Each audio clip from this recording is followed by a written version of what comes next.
Our story opens today at the Slick Observatory, where an international group of scientists, eggheads and double domes, were meeting to dedicate the new giant 1,000-inch telescope. The chairman, Sir Newton Fugg, was presiding. Today we will prove once and for all that there can be no life on the moon. Dr. Milton Nudnik, Egghead of the Year, was given the honor of the first peek. What do you see? I see two moon creatures. Impossible! The scientists rushed to the eyepiece, and incredibly, Nudnik was right. Why, it's a moon moose! And he's signaling us. What does he say? He says, "Here we come, ready or not." Sure enough, a strange rocket ship had left the moon and was heading straight for the Earth. The word spread in a flash. Extra, extra, moon men to invade Earth. President declares emergency. Now hear this. This is Dorson Bells speaking. The moon rocket ship is nearing the Earth. This invasion is not a play, I repeat, not a play.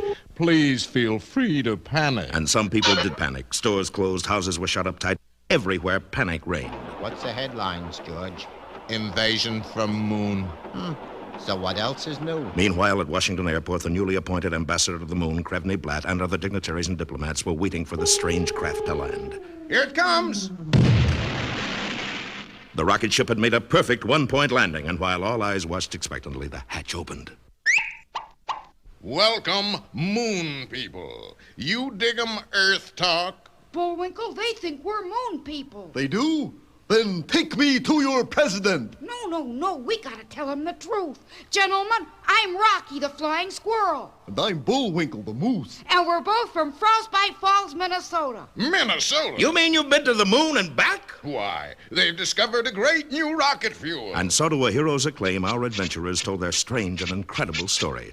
It seemed that just days before, in their little house in Frostbite Falls, Bullwinkle had been baking a quick-rising cake according to his grandmother's old recipe. But the first layer had risen a little faster than they'd expected. And the next thing they knew, the stove had been blown clear to the moon. Well, they had to get it back. Sure, we still owe 2 payments on it. And so the boys put together their version of a spaceship and used the second layer of that extraordinary cake to propel them to the moon. And the third layer blasted us back. That cake batter must be a revolutionary rocket fuel. My boy, you must make more of that cake for your government. Bullwinkle, you're gonna be a famous scientist. Well, after all, I am a graduate of MIT, the Moose Institute of Toe Dancing. Unfortunately, our boys wouldn't have been so happy had they overheard 2 notorious spies. You hear, Natasha? First get the formula and then kill the moose or vice versa. And so a short while later, the new director of guided mousels was interrupted by... Hello, you great, big, wonderful moose. Why, that's right neighborly of you. You will give me Grandmama's recipe? What for? Well, I hope to be a grandmama myself someday. I'd love to, but in the explosion I only saved half my recipe. I know how much, but not what of. Natasha's friend then did a very unneighborly thing. Darling, will you please hold this package for me? Well, I'd planned to leave in a couple of minutes. Don't worry, you will. Sounds like a clock. Bullwinkle's steel-trap mind had done it again. It was a clock, only attached to 14 sticks of dynamite, and it was wired to go off in 30 seconds.